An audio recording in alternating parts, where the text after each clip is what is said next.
creo que nos enfrentamos a un aspecto de la verdad que nos choqueó, el hecho de mirar la reconciliación desde los ojos de Dios. ¿Cómo lo ve Dios? ¿Cómo te mira el Señor? Porque quiero decirte que te está mirando. ¿Qué te suena eso de que Dios te está mirando? ¿No tiene un tinte muy religioso, severo, casi opresor? Pero hoy quiero que comprendas que los ojos de Dios te miran absolutamente diferente a todo lo que a través del tiempo pudimos haber oído y haber formado nuestra manera de pensar. Que fue lo que Jesús se encargó.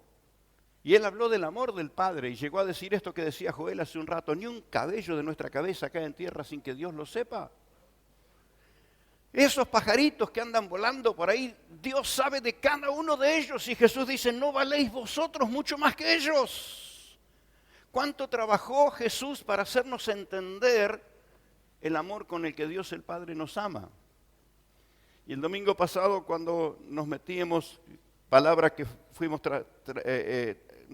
caminando durante toda la semana, la reconciliación desde los ojos de Dios. Porque el interesado, el que pagó el precio, el que te salió a buscar, es el Señor. Bienaventurado el que comprende esto. Cuando nosotros decimos estoy buscando a Dios, es nada más que la respuesta a la búsqueda divina. Pero el que vino a salvarnos es el Señor. Él emprendió el costo y vaya si lo pagó, y vaya si lo pagó. El costo para la reconciliación. Si Dios pagó el precio que pagó para reconciliarte con Él, ya nomás tenés que empezarte a dar cuenta cuánto valés para Él. ¿Cuánto valés para Él? ¿Cuánto hacen los profesionales, que los admiro, cómo trabajan en levantar la autoestima de las personas? Y tú vales, y tú puedes, y tú puedes, y tú vales, ¿verdad? Y con muchos argumentos y con muchos testimonios para levantar la autoestima de la gente. Pero hay alguien que hizo mucho más que decirnos una palabra, hay alguien que pagó el precio para demostrarte cuánto te estima, para demostrarte cuánto vales, y fue Jesús quien vino a entregarse por nosotros. Hoy voy a necesitar el 100%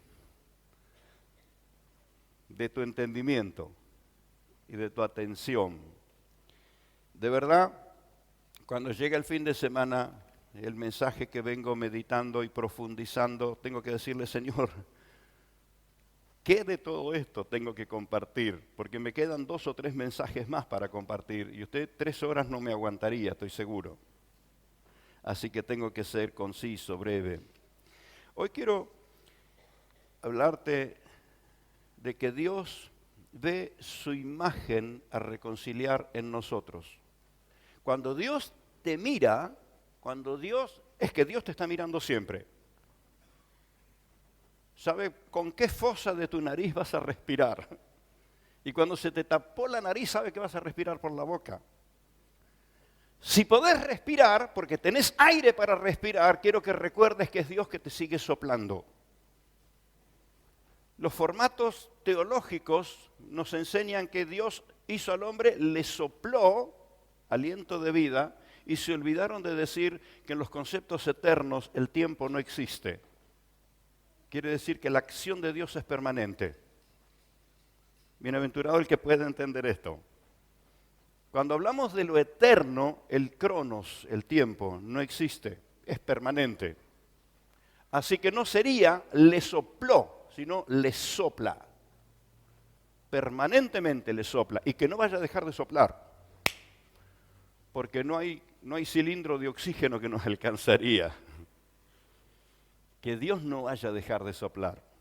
Si podés soplar, si podés respirar, es porque Dios te está soplando. Y quisiera meterme a un paso más de profundidad en lo que estamos hablando respecto a la reconciliación. ¿Y qué es lo que Dios quiere reconciliar? Es que cuando Él te creó, Él te hizo a su imagen y a su semejanza. ¿Y querés que te diga? No se ha resignado. Si hay algo que Dios quiere restaurar, reconciliar, no hay restauración sin reconciliación. Por eso hay que reconciliar primero para que se produzca la restauración. Quiere restaurar la imagen de Dios adentro tuyo. Y si hay alguien que la distingue, es Él. Si hay alguien que la distingue, es Él. Quiero tener cuidado con el tiempo y con las ilustraciones, pero quiero decirte que Dios te está mirando. Y quiero que cambies tu manera de entender o de reaccionar cuando sabes que Dios te está mirando. Si vos entrás en un negocio, en un local, y cuando terminaste de entrar, alguien te mira y te das cuenta que te está mirando. Y te diste vuelta y caminaste para el otro lado y te está mirando.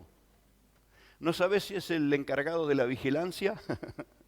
Si te vieron cara de sospechoso, ¿le llamó la atención alguna ropa que tenés puesto o qué? Pero el hecho de que te estén mirando hace que lo mires. Y das vuelta la cara y te está mirando. Y vas para el otro lado y te está mirando. ¿Cuántas cosas te corren por dentro y por tu imaginación cuando descubrís que alguien te mira y vos te haces el distraído y te sigue mirando? Y buscas un espejo para que no te vea que lo estás mirando, a ver si... Y cuando mirás en el espejo estás viendo los ojos de la otra persona que te están mirando. ¿Cuántas cosas sentirías, ¿Cuántas cosas? Bueno, quiero decirte que Dios no deja de mirarte nunca. Te está mirando. Ahora, ¿qué aprendimos de niño? ¿Qué aprendimos? Es que Dios te está mirando para decirte, eso no hagas, eso no hagas, eso no hagas. Que es posible que sí, que te diga, pará, que te vas a meter en lío. Es posible. Pero ¿sabes por qué te está mirando? Porque no tenés manera de cambiar si Él no te sostiene. Las mamás, los papás, ¿cómo cuidan a sus bebés?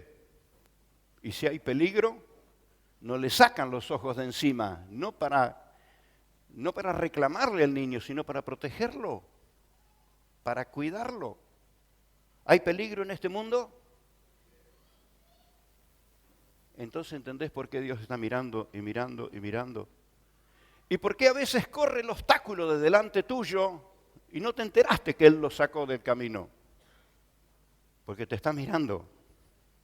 Te está mirando y te está mirando para salvarte, para transformarte, para protegerte. Porque el plan de Dios, permítanme usar una palabra así un poco humana, el plan de Dios es que seas igual que Jesús. Y Jesús con el Padre, vaya si tenía comunión, vaya. Para resucitar un muerto, Jesús oró 5 palabras.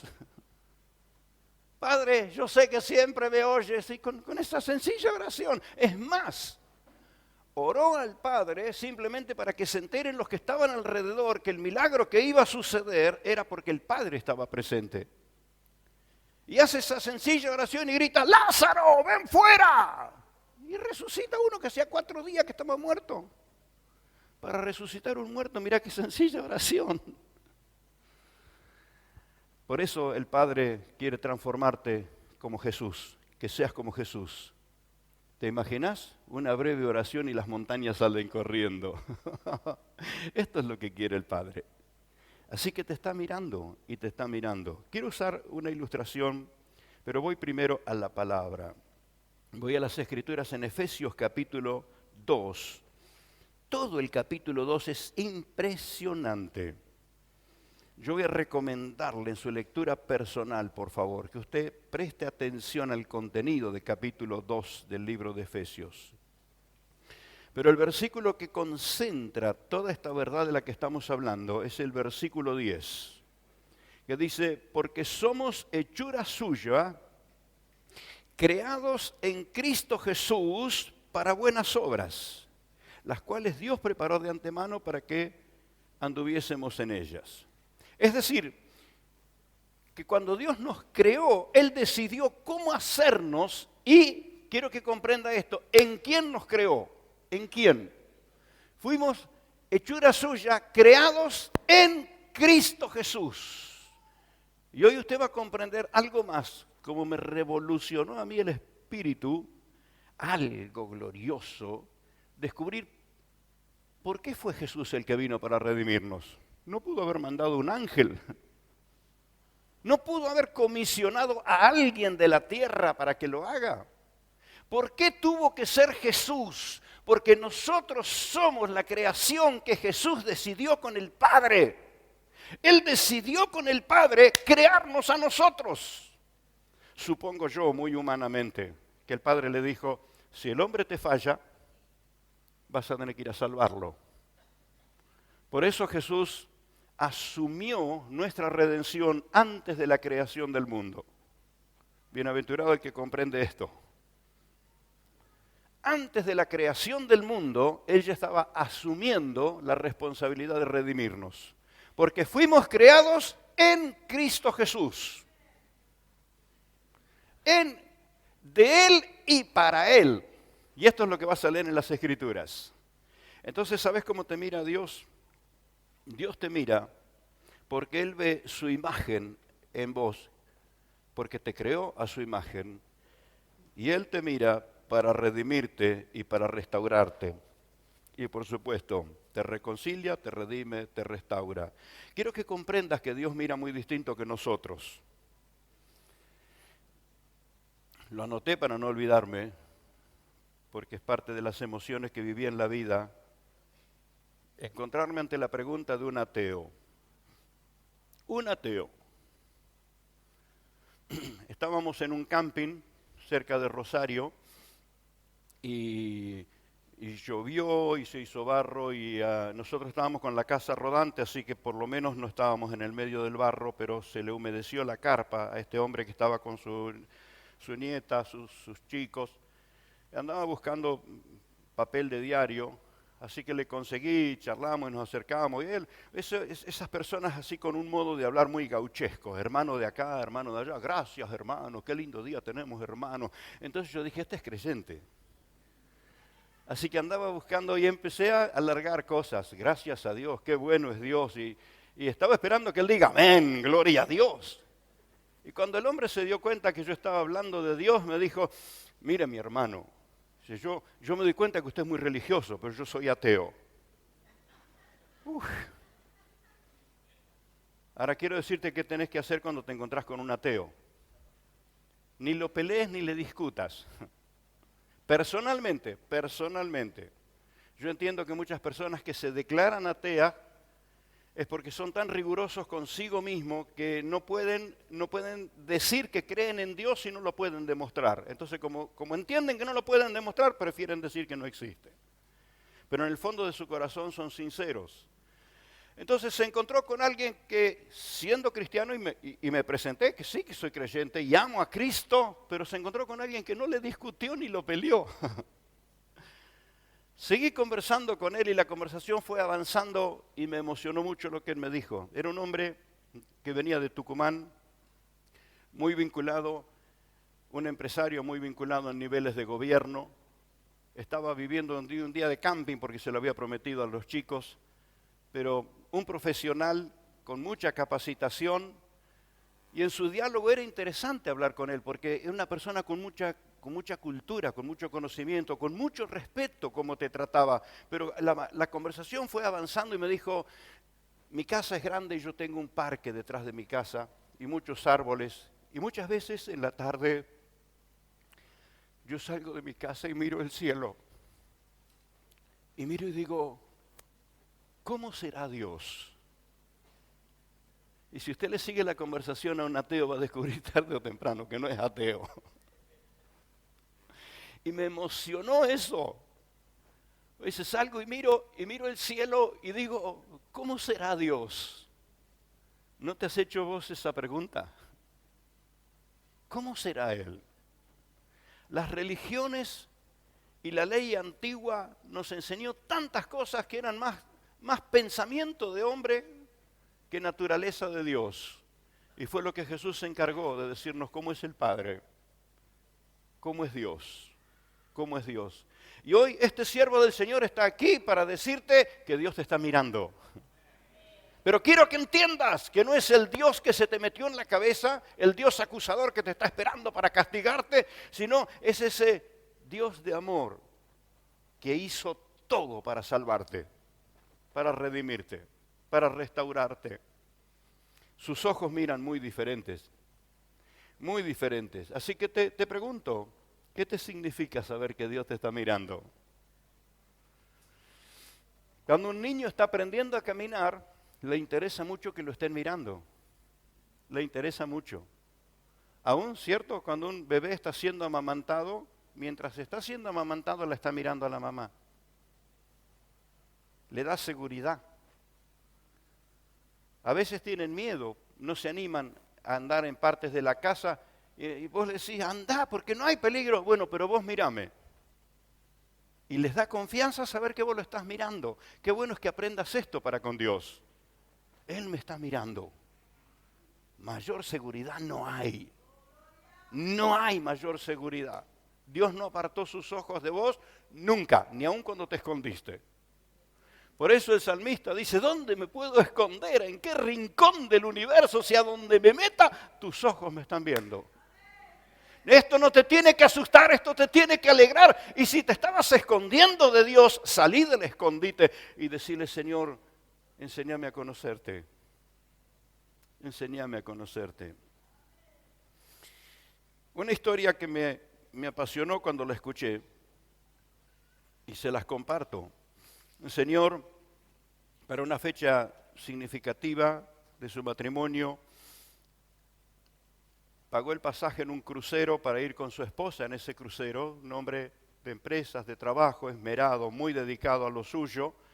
Y entre las cosas que él hacía, miraba los que habían progresado, admiraba a otros empresarios, a otros comerciantes que habían logrado grandes cosas. Y él tenía en su lista, en su memoria, varias personas que él admiraba. Y para su sorpresa, cuando está en el crucero, se encuentra ahí a uno de ellos. Era como un plus en ese viaje. Él estaba de paseo con su esposa, celebrando una fecha importante, pero se encuentra que en el mismo crucero está una de las personas que él admiraba. Lo admiraba por su progreso, lo admiraba por sus logros, lo admiraba por su fama, lo admiraba por las riquezas que tenía. Pero en esa ocasión aprendió a admirarlo como persona. Y admirarlo como persona tuvo que ver tanto entender la manera que ese hombre miraba. Así que insistió, buscó la manera ética, estaba hablando con alguien grande, muy grande en nivel empresario, y buscó la vuelta para saludarlo y decirle, yo lo quiero invitar a tomar un café. Me encantaría que usted me dedique unos minutos. Así que las dejaron a las chicas mirando otras cosas en el barco y ellos se sentaron en una mesa a tomar un café. Y mi amigo, a quien le puse un nombre bíblico para que sea más espiritual, busqué entre los colaboradores de Pablo, uno se llama Tercio y otro Herodión, así que a este amigo le llamé Tercio Herodión. ¿Y por qué razón? Porque vamos a hablar de él. Así que Tercio se sentó en la mesa con aquel empresario, un magnate de la vida empresarial, y lo admira, y por un rato dice, yo he seguido su historia, yo he visto cómo conquistó tal empresa y cómo desarrolló tal cosa, soy un admirador, y el hombre lo escuchaba, hasta que llegó el instante que le dijo, ¿cómo me gustaría aprender de usted?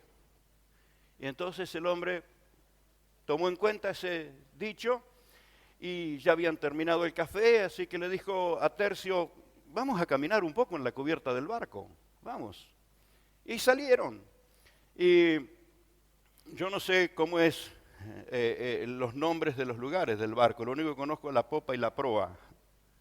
Uno es a babor y el otro estribor y a babor, no sé si es el lado derecho o el lado izquierdo del barco, algo así. Yo le conozco las puntas nada más. Caminaron ahí, se apoyaron en la baranda y el hombre lo mira a Tercio y le dice, ¿qué ve usted? Obvio, estaban en alta mar, en un crucero, y Tercio mira y dice, agua. Y siguieron caminando. Y fueron hasta la otra punta del barco y ya parados en la proa, otra vez le vuelve a preguntar, Tercio, ¿qué ve usted acá? Y dice, agua y más agua. Estaba emocionado. Entonces el hombre se dio cuenta que todavía no captaba y siguieron caminando otro poco por la cubierta del barco y se para de nuevo y le dice, Tercio, ¿qué ve usted aquí? Y cuando él iba a contestar lo mismo de antes, agua y más agua, instruyó adentro de él que esas preguntas tenían que ver con un aspecto didáctico. Y dijo, mire, yo solamente veo agua, pero me interesa saber qué ve usted. ¿Qué ve usted en esto? Yo solo veo agua. Y entonces el hombre con mucha amabilidad le dijo, yo veo muchas cosas en estas aguas. Y comenzó a decirle, yo veo turismo. De hecho, estamos en un crucero haciendo turismo. Yo veo aquí transporte, porque es en las aguas de los mares donde inmensos transatlánticos y buques trasladan personas, trasladan cosas, trasladan maquinaria, trasladan mercadería. Yo veo aquí alimento, porque aquí en las aguas hay pesca para alimentar naciones enteras. Entonces los ojos de Tercio estaban cada vez más grandes y el hombre le dice, yo veo aquí comunicación, porque por el lecho marino hay kilómetros y kilómetros, miles de kilómetros de conductores de fibra óptica que hacen a la comunicación internacional. Una de las redes de comunicación más completas del mundo está debajo de las aguas por el lecho marino. Comunicación, veo minería, porque aquí en la profundidad del mar hay riquezas que todavía el hombre no logró explorar. Algunas cosas estamos enterados y muchísimas cosas todavía no. Yo veo historia, porque desde los comienzos de la vida humana el hombre ha usado las aguas, ha usado los océanos. Es más, bajo estas aguas hay tantos buques de guerra hundidos que hablan de la perversidad, de la maldad, de los hombres que se enfrentan en guerra. Hay historia debajo de las aguas. Y sigue añadiendo, yo veo deporte, porque mucha gente hace deportes en las aguas, hacen buceo y se entrenan y esto permite que las personas conozcan más de las riquezas y bellezas que hay allí. Y le explica, yo veo aquí producción. Y Tercio estaba cada vez así como, ¿qué más me va a decir? Dice, porque estas aguas que usted ve se evaporan, suben y se forman las nubes. Y van y riegan la tierra, riegan los campos sin limitarse a la frontera de qué país pertenece, pero esas nubes van y riegan la tierra y hacen que la tierra produzca y que produzca alimento. ¡Wow! Veo naturaleza. La diversidad de la naturaleza está aquí. Hace poquito, independientemente de este comentario, uno de mis nietos me mostraba un grano de arena visto en un microscopio. Qué impresionante, yo nunca había visto eso.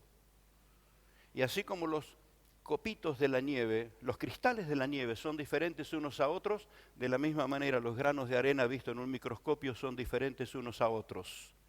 Esa minuciosidad, esa diversidad, lo completo que es la naturaleza, le dice, todo eso me hace ver que hay un creador. Porque esto no se pudo haber hecho solo. No se pudieron haber hecho solo los peces, no se pudo haber hecho solo el agua, no se pudo haber hecho, esto no se pudo haber hecho solo, tiene que haber un creador. Y esta maravilla no pudo hacerse sola. Esta maravilla tuvo que tener un creador, este diseño, esta hermosura. Evidentemente, el creador debe ser superior a lo que ha creado, ¿verdad? Y es lo que dice el libro de Hebreos, tiene más honra que la casa el que la hizo. Tiene más honra que la naturaleza el que la creó. Tiene más honra que los océanos el que lo creó. Y si bien tiene honra la vida de las personas, tiene más honra el que las creó. ¿Se entiende? Entonces, le dice, qué impresionante es esto, qué maravilloso, ¿cómo puede ser? ¿Cómo puede ser que ese creador hace llover sobre justos e injustos? ¿Cómo puede ser que hace salir el sol sobre malos y buenos? ¡Qué misericordia! ¿Cómo puede ser? Hace que todos tengan aire para respirar, tengan oxígeno, estén donde estén. Y entonces Tercio primero lo admiraba por las riquezas y por el poderío material que este hombre tenía. Después empezó a valorarlo por la forma en que miraba. Y llegó a descubrir que lo empezó a valorar como persona. Ahora te hago esta pregunta. Cuando vos descubrís cómo Dios mira, que mira muy distinto que nosotros, ¿qué vemos nosotros? Gente. ¿Qué ves ahí? Mi vecino. ¿Qué ves ahí? Mi hijo. ¿Qué ves ahí? Mi esposa. Chicas, ¿qué ven ahí? Mi gordito. ¿Qué querés? Cada vez tiene menos pelo y más panza. ¿Qué ves? ¿Qué ves? Pero ¿qué tal si le decís a Dios, ¿y qué ves tú, Señor? ¿Qué ves tú? Y Él te va a empezar a decir qué ve en las personas. Y vas a comprender que tu entendimiento respecto a la persona de Dios va a ser como desbordado ante esta verdad. Es que Dios mira lo que nosotros no miramos. Dios mira lo que nosotros no miramos. Y aquí en esta ilustración de este magnate, hablándole a Tercio, podemos descubrir que Tercio solo veía agua, pero este hombre veía tantas cosas que a simple vista no se veían. Toda la vida de una persona depende muchísimo de qué ve y cómo lo ve. Depende muchísimo de qué ve y cómo lo ve. Y Dios mira lo que nosotros no miramos. Nosotros miramos lo frágil del barro, el vaso de barro. ¿Qué está ante nuestra vista? El vaso de barro. El vaso de barro que va mostrando el curso de los años. Cómo se nos van sumando los años. No es que los años se nos pasan, los años se nos quedan encima. ¿Verdad? No sé cuántos ya se han dado cuenta. No se te pasan los años, no, se te suman, se te quedan encima. Pero nosotros vemos solo lo frágil del barro. Pero ¿qué es lo que ve el Señor de cada uno de nosotros? Es el tesoro que Él puso adentro nuestro. Cuando Pablo está escribiendo a los Corintios, capítulo 2, segunda de Corintios, capítulo 4, versículos 6 y 7, está hablando de la revelación de Cristo. Que el Dios que creó todo ha puesto la gloria de Cristo adentro nuestro. Y el versículo siguiente dice, pero este tesoro está en el vaso de barro. Porque Dios, déjame el versículo anterior, el versículo 6, el anterior. Ahí está. Porque Dios que mandó que de las tinieblas resplandeciese la luz, es el que resplandeció en nuestros corazones para iluminación del conocimiento de la gloria de Dios en la faz de Jesucristo. Dios que mandó que de las tinieblas resplandezca la luz, Dios es el que envió a Cristo a vivir dentro tuyo. ¿Y qué miramos nosotros? Versículo siguiente. Dice, nosotros miramos el vaso de barro, pero tenemos este tesoro en vasos de barro.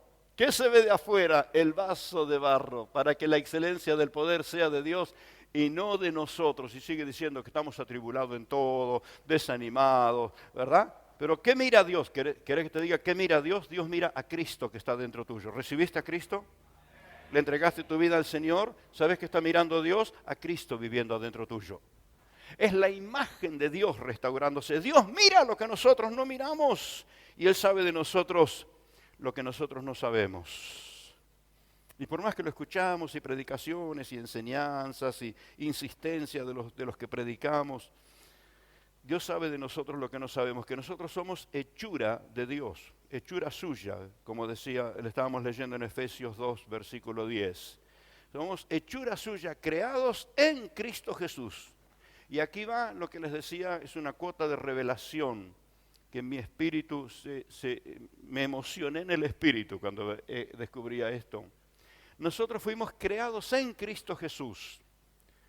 Así como que puedo imaginarlo, intuirlo, pensarlo, que cuando el Padre engendró al Hijo, Jesús entró en diálogo con el Padre y dijo, quiero que hagamos a alguien igual a nosotros, porque los hijos tienen ocurrencias. Y el Padre acordó con Jesús, acordó con el Hijo, acordó con Cristo crear al ser humano. Y lo diseñaron, hagámoslo a nuestra imagen y semejanza. Pero el Padre en su sabiduría eterna le dijo, ¿y qué si te fallan? Y ya podés entender qué dijo Jesús. Si me falla, me arrojo del cielo y voy y lo salvo. ¿Qué crees que hizo? ¿Cuántos ya descubrieron que eso fue lo que pasó? Porque no tenemos un sumo sacerdote que no pueda compadecerse de nosotros, sino uno que traspasó los cielos y que fue tentado en todo según nuestra semejanza, pero sin pecado. Jesús entró en un mundo de pecado sin practicar el pecado. Fuimos creados en Cristo y esta es la razón por la cual fue Cristo el que tuvo que venir para redimirnos. Fuimos el deseo de Jesús y fuimos el pacto entre Dios y su Hijo. Bienaventurado el que comprende esto porque te estoy dando una cuota de revelación. Y qué bueno es que quede en el video y qué bueno es que quede en la grabación. Lo que nosotros hemos escuchado permanentemente del pacto que Dios hizo con Adán, que le prometió un Salvador. ¿Le cumplió a Adán? Exactamente, Dios le cumplió tal como le había dicho, que enviaría la simiente de la mujer que iba a pisar la cabeza de la serpiente. El pacto que Dios hizo con Noé, y de hecho lo vemos cuando termina de llover, aparece el arco iris, porque Dios le dijo a Noé, voy a poner señal en el cielo, porque la tierra nunca más será destruida por agua, pero bien se lo hizo claro, va a ser destruida por fuego. Pero aparece la señal del arco iris. Dios le cumplió el pacto a Adán, le cumplió el pacto a Noé, le cumplió el pacto a Abraham, le cumplió el pacto a Moisés, le cumplió el pacto a David, le cumplió el pacto a los profetas. ¿Crees que no le cumplirá el pacto a Jesús? Porque nosotros vivimos no en el pacto de Moisés, nosotros no vivimos en el pacto de Noé, nosotros vivimos en el pacto del Padre con el Hijo, allí en los cielos. En ese pacto estamos. Bienaventurado el que toma esta palabra. Vos estás en el pacto que el Padre y el Hijo hicieron en los cielos y por esa razón Jesús vino a entregar su vida para restablecer el pacto que se había roto por parte del hombre. ¿Quién es el que pagó el precio acá para restaurar su imagen en nosotros? ¿Quién es el que pagó el precio? Jesús vino y pagó el precio. De esto estamos hablando y hablando y hablando y hablando. Es que Dios decidió no tomar en cuenta nuestros pecados, lo que no significa que nos salvó para que sigamos pecando. Nos salvó para sacarnos del pecado y cuando empezás a amar a Dios y a entender cómo Dios mira, empezás a mirar de la misma manera. Por eso este personaje Tercio fue impactado primero por el poderío que tenía el magnate.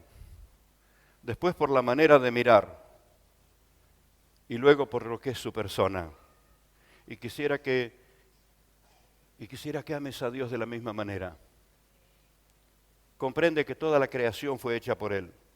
Inimitable, inimitable, por más robot que esté creando el hombre, por más tecnología que esté creando para tratar de imitar a Dios, todavía no pudo crear la vida. No va a poder crear el agua, no va a poder crear el aire. Inimitable, inimitable. Entonces, que aprendas a admirar a Dios y a mirar como Él mira. Y a mirar que pagó el precio para redimirnos, envió la vida de Cristo por nosotros. Esta es la razón por la que vino Jesús. Y ahí Colosenses capítulo 1, versículos, ¿por qué no leerlo? Colosenses capítulo 1,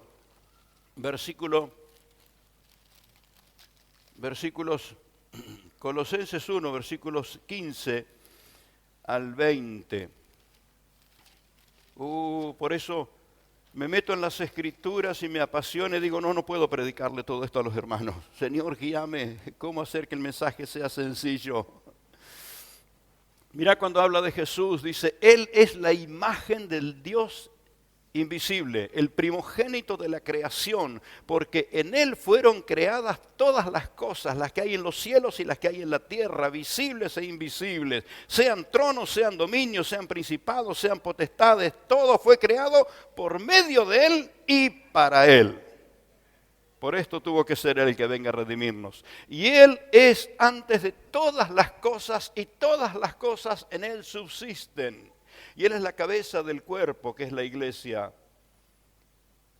Él que es el principio, el primogénito de entre los muertos, para que en todo tenga la preeminencia, por cuanto agradó al Padre que en Él habitase toda plenitud, y por medio de Él reconciliar consigo todas las cosas, así las que están en la tierra como las que están en los cielos, haciendo la paz por la sangre de la cruz. ¡Oh, qué revelación hay aquí, hermano! Especialmente para que puedas descubrir que Dios te está mirando no para condenarte, sino para salvarte. Dios ve lo que nosotros no vemos. Dios ve su imagen y semejanza en cada persona. Vamos, hermano, hay algunos que son más diablos que otra cosa, hasta los dibujamos con cuerno y con una horquilla y todo. Hoy algunos vienen a la iglesia. Yo sé el pensamiento común. Es más, muchas veces ese pensamiento común está en los púlpitos. Usted esta mañana estaría feliz y contento que yo dijera, aquí hay unos cuantos hipócritas. Aquí hay unos cuantos que no aman a Dios y que si el Señor viene ahora se quedan aquí. Y usted diría, qué palabra de revelación. Pero cuanto más conozco a mi Dios, cuanto más conozco al Creador, entiendo y sé que la voluntad de Dios es redimir a todos. Así que deja el pecado lo que tengas que dejar. Deja la murmuración, deja lo que tengas que dejar. Porque si hay algo que Dios mira, y por eso este predicador está entusiasmado, Dios ve su imagen adentro tuyo. Y esto es lo que Él quiere restaurar. Esto es lo que Él quiere activar. Y la imagen de Dios no se activa con cualquier cuento, no se activa con las películas de Hollywood, no se activa con las novelas, se activa con la palabra de Dios. Por esto la insistencia del pastor, hermano, lea la Biblia, por favor, lea la Biblia. Lea las cartas de los apóstoles, lea lo que Jesús reveló acerca del Padre, métase en las Escrituras, porque hay algo que Dios puso cuando te creó que no se activa de ninguna otra manera.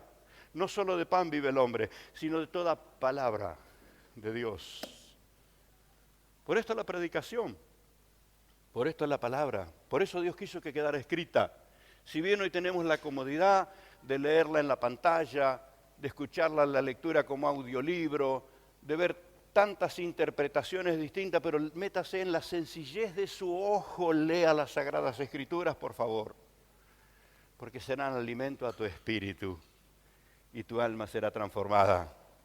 Dios ve lo que nosotros no vemos, Él ve la imagen, ve a Cristo en cada persona. Por eso es que Cristo vino para reconciliarnos. Es que cuando Dios nos creó a su imagen, pero a la hora de reconciliarnos, Él asumió nuestra imagen. Originalmente nos creó a su imagen y semejanza, pero a la hora de redimirnos, Él tuvo que tomar nuestra imagen y nuestra semejanza. Por eso Dios apareció en la tierra como hombre. Y sentía todas las cosas que un ser humano siente. Hambre, frío, calor. Le dolían las estupideces que algunos dijeran. Le dolía porque él tomó el lugar de ser humano. Él le tuvo que entrar a nuestra naturaleza.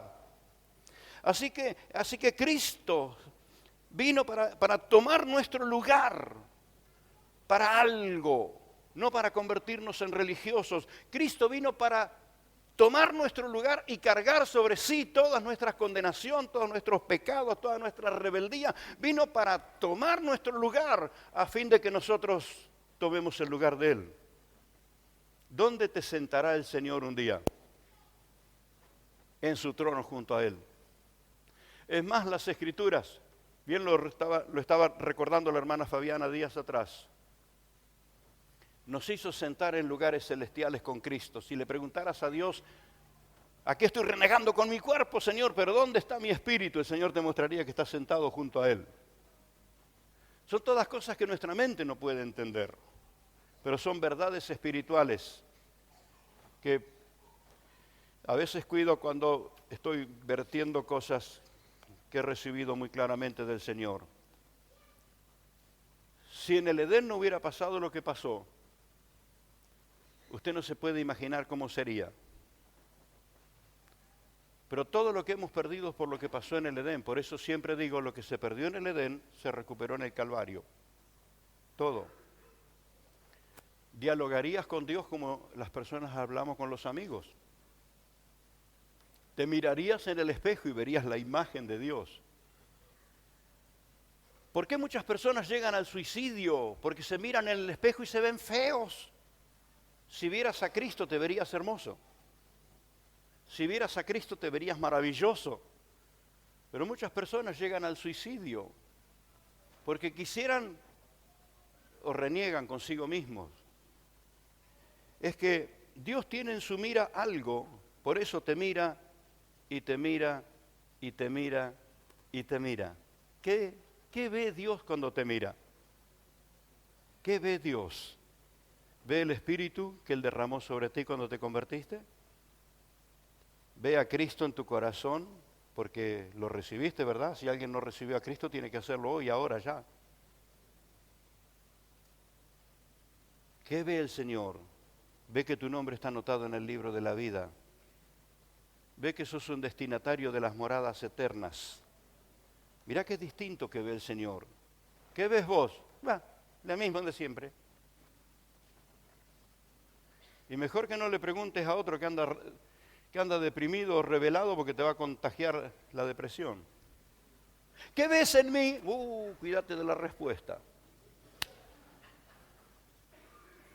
Pero ¿qué tal si tus ojos empezaran a ver cómo ve Dios a las personas? ¿Qué tal? ¿Qué tal si aprendieras a decírselo a las personas? Que los mirás como Dios los mira. ¿Recuerdan? Hace algunas semanas hablábamos de las pepitas de oro. ¿La dejarías tirada? ¿Qué no harías por agarrarlas si se te caen, verdad? Si tuvieras pepitas de oro y se te caen. Bueno, a Dios se le cayeron. Ahí andan por las calles de la ciudad. Acá están sentadas en esta silla las que logró recoger, pero todavía quiere las que todavía no pudo recoger. Su imagen es lo que Dios quiere reconciliar. Su imagen. Y la reconciliación de la imagen de Dios adentro nuestro trae aparejado la autoridad espiritual. Trae aparejado la fortaleza, la reconciliación, el restablecimiento de la imagen de Dios adentro tuyo. Te dará ese sentido de comprensión de las cosas eternas y dejarás de pensar, comamos y bebamos que mañana moriremos. Hoy estamos, mañana no estamos, si es la vida, unos vienen y otros van. Y empezarías a descubrir, yo tengo lugar en las moradas eternas. Pero mientras ese día llegue, yo tengo al Salvador eterno viviendo aquí adentro. Glorioso Señor. Quiero que entiendas que Dios te mira muy distinto, aún que vos mismo. Te ves en el espejo y no quiero pensar cuántas cosas ves cuando te ves en el espejo. No quiero pensar, pero sí déjame dejar grabado algo en tu corazón. Hacete la pregunta, ¿cómo me ve el Señor? Hacete la pregunta y no le escuches al diablo. No le escuches al que habla bajo la unción del diablo, inservible. ¿Cuándo vas a dejar de ser obstáculo sobre esta tierra? Eso le encanta decir a Satanás. Pero cuando le preguntas a Dios, Señor, ¿cómo me ves? Te vas a llevar la sorpresa que Él te ve muy distinto. Te vas a llevar la sorpresa. Así como Tercio solo veía agua. ¿Qué? Agua. Agua. Y cuando le preguntó el otro le dijo, yo acá veo alimento, pesca, naturaleza, deporte. No podía creer que había tantas cosas ahí. No sé sinceramente cómo debo concluir este mensaje. No puedo concluir sin decir que sos una caja de sorpresas. Ahora, ¿qué te dice tu mente cuando te digo que sos una caja de sorpresas? Mejor no escuches lo que tu mente te dice, pregúntale al Señor. Y sos una caja de sorpresa, porque Dios te dio talentos, habilidad, capacidad. Por ejemplo, hablar es una capacidad, caminar Dios te dio habilidades, te dio capacidades, te dio talentos. Pero cuando te abrís a la operación del Espíritu aparecen los dones. Y te vas a encontrar haciendo cosas que nunca imaginaste que podías hacer. Que podías rescatar, que podías sanar, que podías alentar, que podías ministrar, que podías sacar al que estaba hundido. Sos una caja de sorpresa. Todo el poder que Dios puso adentro tuyo, todavía no lo desataste. Todavía no lo soltaste. Entonces, esa caja de sorpresa tiene cosas poderosas que tienen que soltarse. Y quiero terminar diciendo esto. ¿Quién, si alguien de sus amados se cayera en el fuego, no te desesperarías por sacarlo del fuego? Y mientras lo sacás del fuego, le decís, mira qué marmota, cómo te quemaste. Mira qué llaga que tenés ahí. Te vas a infectar todo ahora. Y lo sacaste y lo tiraste ahí y decís, mira, una piltrafa humana. ¿Para qué sirve este? Mientras el otro se retuerce de dolor. ¿Harías eso? Eso haría el diablo. De hecho, lo hace. Vive señalándote todo lo que te falta, todo lo mal que hiciste, todos tus errores, cómo te quemaste, las llagas que tenés y todos los dolores que vas a sufrir. Pero ¿podés imaginarte lo que haría el Señor? Él te tocaría con su sangre para limpiar tus pecados. De hecho, eso es lo que hizo. Y con la suavidad de su palabra limpiaría tus heridas. Y se dedicaría a cuidarte. Pues que empieces a ver que Dios mira distinto. Y que te sacó de un incendio, y sí, te sacó de un incendio. Sí que te sacó de un incendio. Y tiene paciencia.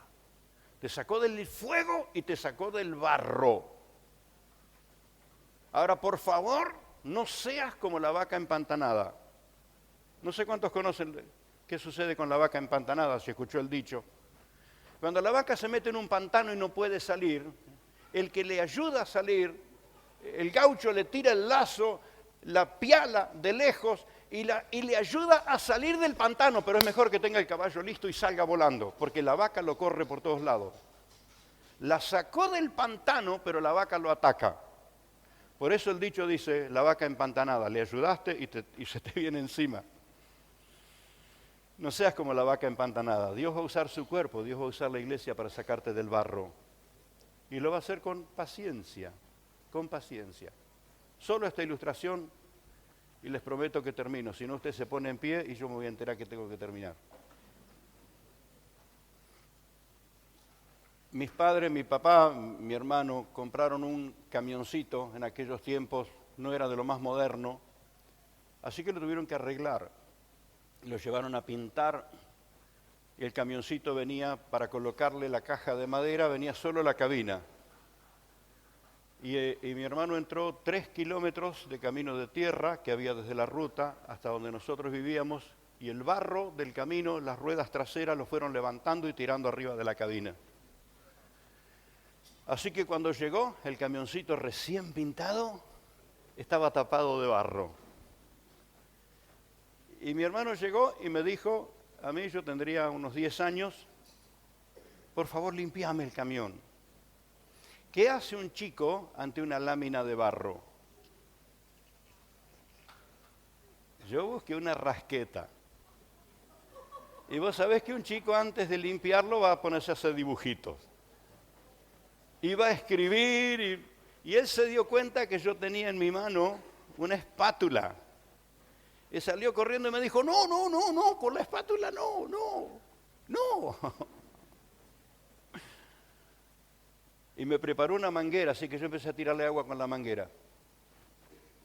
A tirarle agua. Y parecía que nunca caía el barro.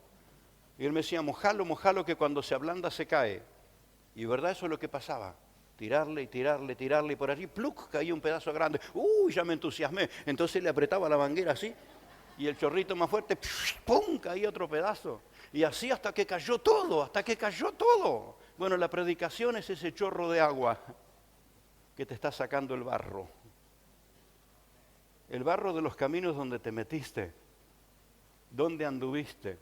Cuántos recuerdos amargos, cuántos traumas, cuántos golpes, cuánto dolor, cuánta desesperanza. Por eso te cuesta entender que Dios te mira para reconciliarte, para restaurarte, para sanarte. Y usa ese método. Aquí estamos los ministros de Dios con la manguera, con el chorrito de la palabra.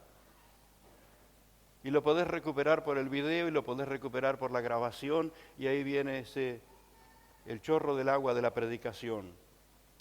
El hermano Cardoso, emocionado una noche en su trabajo, él no puede venir a las reuniones, pero escucha las grabaciones, tan pronto se la envían. Y a la madrugada, él no pensó que yo iba a ver el mensaje en ese momento. Me envía un mensaje escrito y un audio. Tuvo que escribir porque no lograba hablar del impacto que la palabra había producido en él. Estaba emocionadísimo, tocado por la palabra. Esas horas que él tiene que estar ahí haciendo nada porque tiene que cubrir toda la noche, él pone y escucha la predicación. Y la predicación de la palabra lo encendió por dentro. Por eso te recomiendo, volvé a la palabra.